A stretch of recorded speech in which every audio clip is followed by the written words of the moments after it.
আৰু যদি এনে ওয়াল দিলেহেতেন ইটাৰে যদি ওয়াল দিলেহেতেন বহুত টাকা এটা এটো 4 লাখ মান গলহেতেন 4-5 লাখ টাকা গলহেতেন 4-5 লাখ মান গলহেতেন নমস্কাৰ স্বাগতম জনাইছো আৰু মই বৰ্তমান নগাঁৱৰ 12 পুজিয়াত আছো মুকসিদুল মুৰখতে আছে তেওঁলোকে ৰেডিমেড ওয়াল নিৰ্মাণ কৰে চাওক এই ৰেডিমেড ওয়ালৰ ডিজাইন নগাঁৱৰ 12 পুজিয়াত এঘৰ ব্যক্তি তেওঁলোকৰ ঘৰৰ সন্মুখত এই ৰেডিমেড ওয়াল বনাইছে বা বাউণ্ডাৰী আন প্ৰান্তলৈকে সেই ৰেডিমেড ওয়াল দিছে অতি কম দামত তেওঁলোকে কৰিছে মুকসিদুল এতিয়া ক'ব লাগে যে এই ৰেডিমেড ওয়ালবোৰ কিমান শক্তিশালী হয় আৰু কেনে ধৰণে এইবোৰ ইয়াত কৰা হৈছে এটো বহুত শক্তি আছে বুজি পালে এটো হল ডিজাইন ওয়াল ঠিক আছে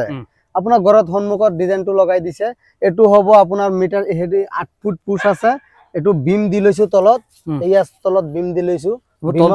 বিমৰ ওপৰত আমাৰ পুশ বহাইছো বহাই পেলাই পুশটো প্লেট বিলাক আমাৰ বিমৰ ওপৰত বহাই পেলাই এটা 6 ফুট ওখ হ'ব 6 ফুট ওখ আছে ওয়ালখন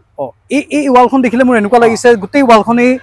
আপোনালোকে চাওক ইফালৰ পৰা একদম আহি ইয়ালৈকে আছে ইয়াতে ৰং কৰি দিয়া হয় একদম কবই নোৱাৰিব এটো কি বস্তু জান আছে এটো ডাইৰেক্ট প্লাষ্টাৰ কৰি দিয়া হৈছে এই প্লেটবোৰ বহুত শক্তিশালী মই এবাৰ ঘূৰিয়া চাব পাৰে এটা মই যেটো সব পাৰিব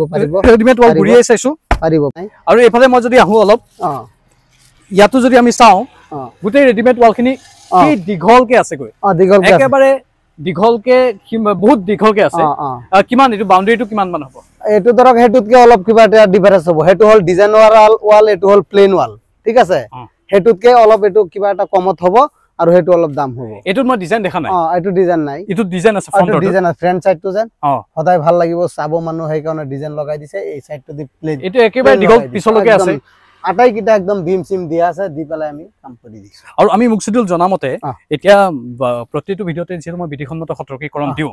যদি কাৰবা মনৰ খুদুনি আছে আৰু বিশ্বাসটো কিন্তু ৰাখিব লাগিব গ্যাৰান্টি কিমান আছে গ্যাৰান্টি আপোনাৰ 30-35 বছৰ গ্যাৰান্টি আছে এটো ওয়ালৰ 30-35 বছৰ গ্যাৰান্টি আছে শিওৰ নে শিওৰ গ্যাৰান্টি আছে ঠিক আছে কিন্তু মই আকৌ স্পষ্টীকৰণ বা সতৰ্কীকৰণ দিছো আপোনালোকে নিজে এবাৰ কথা পাতি ল'ব এলোকৰ সৈতে আৰু নিজে পুষ্টি কৰি ল'ব এবাৰ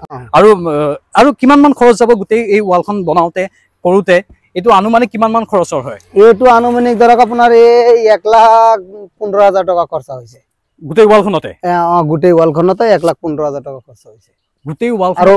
বিমাৰ খৰচাটো আৰু এটা বেলেগ হৈ আছে বিমাৰ খৰচাটো আমি 1 ফুট বিম যদি দিও আমাৰ 70 টকা দিব লাগে 1 ফুট বিম 70 টকা আৰু আমাৰ এটো ৰানিং মিটাৰ সিস্টেম 6 ফুট ওখ হ'ব ৰানিং মিটাৰ এবাৰ ভিতৰলে মাতিছো মই মোৰ কেমেৰা সহযোগী এই চাওক ভিতৰলে চাওক এই সন্মুখত চাওক মই দেখুৱাবলৈ অনুৰোধ কৰিছো দুইফালে আছে এফালে খালি দিয়া হোৱা নাই ন এফালে দিয়া নাই এটো দিব কেদিন পিছত আৰু সেইফালেও আছে এইফালেও আছে হেতু দেখুৱাইছো মই সেইফালটোটো আছে বাকি আমি জানাত এই গুটেখিনি কাম হওঁতে কিমান সময় লাগিল এটো কাম হওঁতে আপোনাৰ 3 দিন 4 দিন লাগিল 4 দিন লাগিছে বিম দি লৈছো জান আমি বিম দিলে দেৰি হয় অলপ বিম দিলে বেছি শক্তিশালী হয় বিম দিলে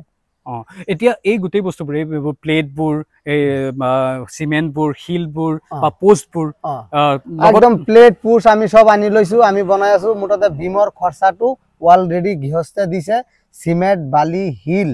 আৰু তক্তা ৰড এইকিটা মালিকে দিছে আমি 1 ফুট বিম বনাইছো আমাক 70 টকা হেল্পাৰ মিস্ত্ৰী যোগালীৰ পইচাটো দিছে আৰু আমি ওয়ালৰ পইচাটো বেলেগ ওয়ালত আমি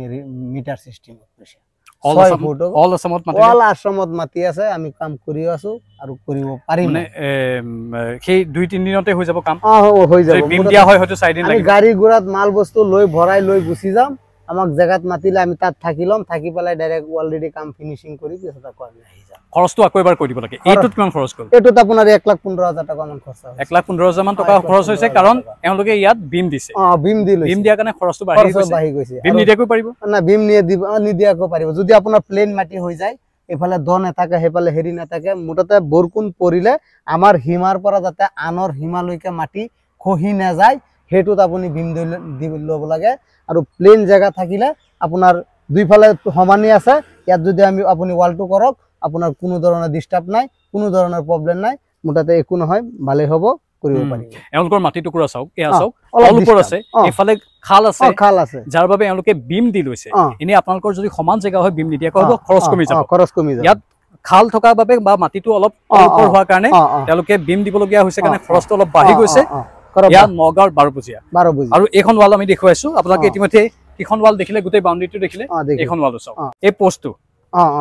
মজবুত পোষ্ট হৈছে এই পোষ্টটো যে মজবুত বনাইছে আপোনালোকে মানে এই পোষ্টটোৰ হৈতে গোটেই পোষ্টবোৰে মজবুত হৈছে গোটেই পোষ্টবোৰে মজবুত মাজে মাজে টাই বিম দিয়া আছে মাটিৰ তলত মাজে মাজে টাই বিম দিয়া তলত টাই বিম দিয়া আছে পটককে আপোনাৰ মাটিটো যদি খহি যায় বস্তুকিটা এনেকা ৰখি থাকিব সি মানে বাগৰি যাব নোৱাৰে কিমান খোদা হৈছে এই ইয়াত 3 ফুট আছে তলত মাটিৰ তলত 3 ফুট আছে এইয়া চাওক এটা পোষ্ট দিছো টাই বিম তলত ঘুমাই দিছো এটু এৰি পেলাই আকৌ আন এটা গেপত আকৌ তলত এৰি দিছো আমি কি পোষ্ট আকৌ এবাৰ দেখাব লাগিব এইটো পোষ্ট আমি 3 ফুট দিছো এইটো পোষ্ট তলত মাটিৰ তলত ঠিক আছে বাৰু তেনেহলে আমি এটা ভাল কথা গম পালো যে মজবুতকে বনাব বিচাৰিলো মজবুতকে বনাব পৰা যাব আৰু যদি আপোনাৰ প্লেন মাটি থাকে তেতিয়ালে মুটাতে এটুৰ সমানে লাস্টিং কৰি দিব এটু নিদিলো হেতু হৈ যাব প্লেন জায়গা আমি আশা কৰিছো বিশ্বাসটো যাতে ৰখা হয় এয়া গভীৰ দায়িত্ব তেওঁলোকৰ ওপৰত